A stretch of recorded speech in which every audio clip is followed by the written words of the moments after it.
आप देख रहे हैं चैनल आवाज की दुनिया और अब रुख करते हैं चित्तौड़गढ़ की ओर। शुद्धता, सुरक्षा और गुणवत्ता के लिए मुहर लगी वस्तुएं ही खरीदें। राजेंद्र मीणा। कट्स मानव विकास केंद्र एवं भारतीय मानक ब्यूरो जयपुर के संयुक्त तत्वाधान में उपभोक्ता जागरूकता कार्यशाला का आयोजन किया गया। कट्स मानव विकास केंद्र एवं भारतीय मानक ब्यूरो जयपुर के संयुक्त तत्वाधान में बुधवार को कट्स मानव विकास केंद्र परिसर में उपभोक्ता जागरूकता कार्यशाला का आयोजन किया गया। कार्यशाला में मुख्य वक्ता के रूप में भारतीय मानक ब्यूरो जयपुर के standard promotion officer Rajendra Kumar Meena ने शुद्धता की पहचान, सुरक्षा और गुणवत्ता के लिए हॉलमार्क और आईएसआई मुहर के बारे में जानकारी देते हुए बताया कि हॉलमार्क स्वर्ण आभूषण खरीदते समय BIS का चिन्ह 22 के 916 कैरेट की शुद्धता और 6 अंकों का HUID नंबर देखकर खरीदने की सलाह दी है। इस अवसर पर वरिष्ठ अधिवक्ता चांदमल गर्ग, जिला रसद विभाग के प्रवर्तक निरीक्षक पिंकी स्वर्णकार, महिला अधिकारिता विभाग के से दीपक भटनागर, वन स्टॉप सेंटर के प्रभारी नीतू जोशी, गंगा दादीच ने भी अपने विचार प्रकट किए। कट्स के सहायक केंद्र समन्वयक मदन गिरी गोस्वामी ने उपभोक्ताओं को खरीदारी करते समय बिल आवश्यक रूप से लेने और खरीदी गई वस्तु पर कंपनी का नाम, वजन, मूल्य, गुणवत्ता, एक्सपायर दिनांक आदि देखकर खरीदना चाहिए, यह सलाह दी है, जिससे उपभोक्ता ठगी का शिकार न हो। बैठक में स्वयं सहायक समूह की महिलाएं, सामाजिक कार्यकर्ता, प्रोड्यूसर, कंपनी के प्रतिनिधि, अधिवक्ता सहित 49 लोगों ने भाग लिया। बैठक का संचालन कट्स की गायत्री मौड ने किया। आभार नर्मदा शंकर चौबीसा ने व्यक्त किया। पेश है चित्तौड़गढ़ से हमारे संवाददाता की ये खास रिपोर्ट। पर 1000 के हिसाब से काउंट होता है। जैसे हम सुनते हैं प्रतिशत, सब जानते हैं वैसे प्रतिशत किसे बोलते हैं। प्रति 100 में से जितना है ये प्रति 1000 के हिसाब से चलता है, तो 916 प्रति 1000 होगा। तो ये इम्प्योरिटी उसमें लिखी रहेगी। तीसरी चीज़ है HUID नंबर होता है, हॉलमार्क यूनिक आइडेंटिफिकेशन नंबर। ये यूनिक आइडेंटिफिकेशन नंबर भी उसमें छपा होगा। तीनों चीज़ छपना जरूरी है। एक या दो वो उससे काम नहीं चलेगा, तीनों चीज़ें होगी उसमें। चाहे जितना छोटा हो, हमारे नॉर्मल आंखों से नहीं देख सकते, तो उसके पास में वो ग्लास होता है सूक्ष्मदर्शी वाला, उससे वो देख के और हमें भी दिखाएगा कि देखो दिख रहा है इसमें। वो ज़रूरी है, उसको दिखाना पड़ेगा। वो ग्लास भी उसको रखना पड़ेगा। ये बहाना नहीं कर सकता कि भाई मेरे पास नहीं है या मंगाएंगे वगैरह वगैरह, नहीं। इसका अगर उसने हॉलमार्क लाइसेंस लिया है, उसने हकीकत में लगाया है, तो उसके पास वो ग्लास भी रखना जरूरी है। ये तीनों चीज़ें के बारे में समझ के 22 कैरेट उधर भी लिखा है, 14 कैरेट 18, 20, 22, 23 और 24 कैरेट में ही सोना हॉलमार्क में उपलब्ध है। अगर वो कह दे कि हम आपको जो है 19 कैरेट का सोना दे रहे हैं या 21 कैरेट दे रहे हैं, मतलब नहीं दे रहे हैं, तो गलत है। BIS ने लाइसेंस से 14, 18, 20, 22, 23 और 24 कैरेट का दे रखा है। ये IS 1417 के अंदर आता है सोने का। तो अब आप लोग कहेंगे कि इसमें जो है ठीक है, उसने हॉलमार्क भी छाप दिया, क्या पता उसने ऐसे ही छाप दिया हो, या क्या पता, हमको क्या पता कि उसने छाप दिया, तो मतलब हम कैसे मान लें कि वो शुद्ध है।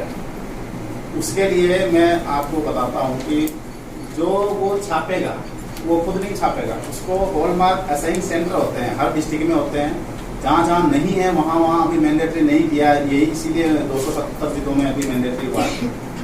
तो वो असाइन सेंटर में ले जाके अपने पहले तो बनाएगा बनाने वाला, कभी कोई तो सुनार खुद भी बनाते हैं, कोई दूसरे आर्टिजन्स होते हैं जो कलाकार होते हैं वो बनाते हैं, फिर वो सुनार को देते हैं। फिर सुनार उनको ले जाएगा अपने हॉलमार्क असाइन सेंटर में, वहाँ पर वो ले जाके उसको देगा, तो वो उसको XRF मशीन जो उसमें लिखा है, XRF मशीन होती है एक्सरे मशीन, उस एक्सरे मशीन से उसको निकालेगा। तो उस एक्सरे मशीन से उसकी सरफेस जांच हो जाएगी। जैसे ये मोबाइल को निकाला तो इसके चारों तरफ की तो जांच हो जाएगी कि ये प्योर है कि नहीं। इस तरह से 40 आइटम का एक बैच होता है, 40 आइटमों को उससे गुजारा जाएगा। तो XRF मशीन से टेस्टिंग तो 100% होती है प्रत्येक आइटम की। उसके बाद जो उस 40 में से किसी भी एक आइटम को, जरूरी नहीं पहला दूसरा बीच का कहीं का भी, कोई भी आइटम को एक को उठा के उसको काट के उसके अंदर की टेस्टिंग भी की जाती है। उसको एकदम उसके भट्टी में चढ़ा के उसकी प्योरिटी अच्छी तरह से चेक होती है उस आइटम। फिर उसके बाद में अगर वो उस कैरेट के हिसाब से उसने बोला है कि हमारा 18 कैरेट का ये आइटम है सारे, तो 18 कैरेट के हिसाब से खरे उतरते हैं तो ठीक है, उसमें हॉलमार्किंग छप जाएगी। और अगर खरे नहीं उतरते हैं तो उनको वापस रिटर्न कर देगा कि ले जाओ, इसको ठीक करके दोबारा लाओ।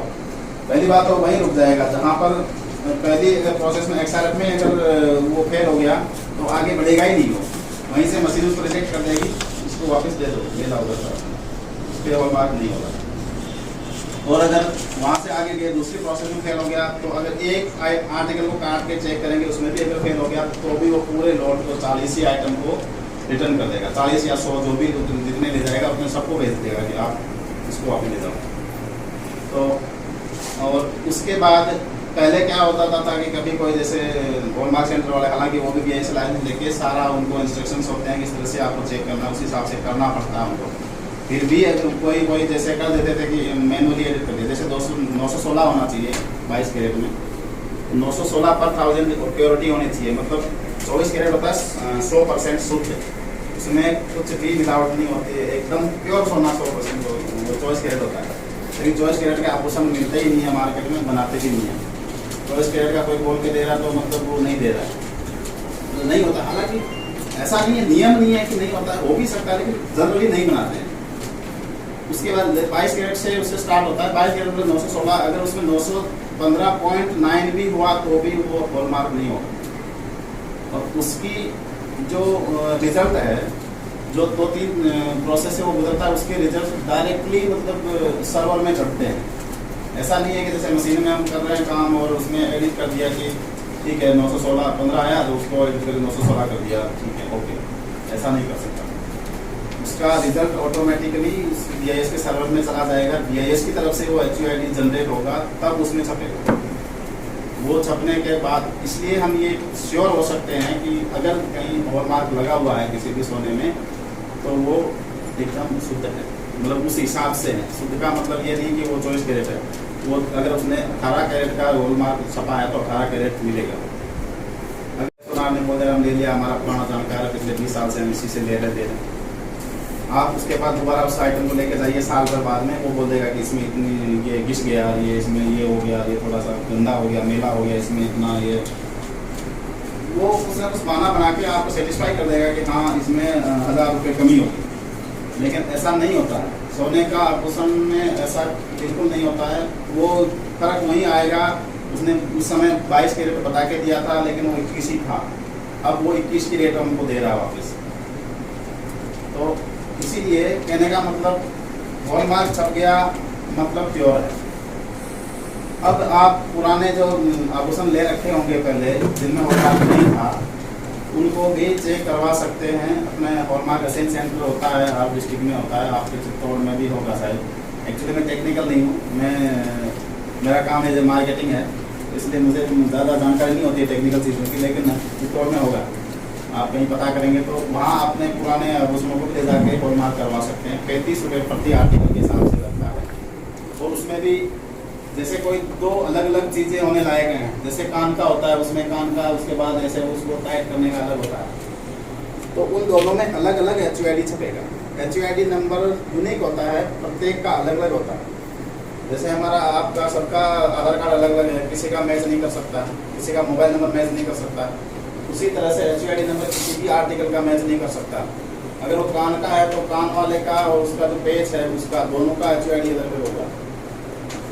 तो उस HUID से पता चल जाएगा हमारे को, इस मोबाइल में चेक करेंगे BIS के रेट में तो कि ये किस हॉलमार्क सेंटर में किस डेट को चेक हुआ था, कब इसका हॉलमार्क छपा था और ये कौन सा आर्टिकल है, ये कान का है। कई बार क्या होता है फर्जी लगाने के चक्कर में चेक करते पता चलता है कान का है, उसमें आ गया लिखा हुआ ये तो कंगन है, तो ऐसा भी नहीं होना चाहिए। वो उसी का HUID होगा वो।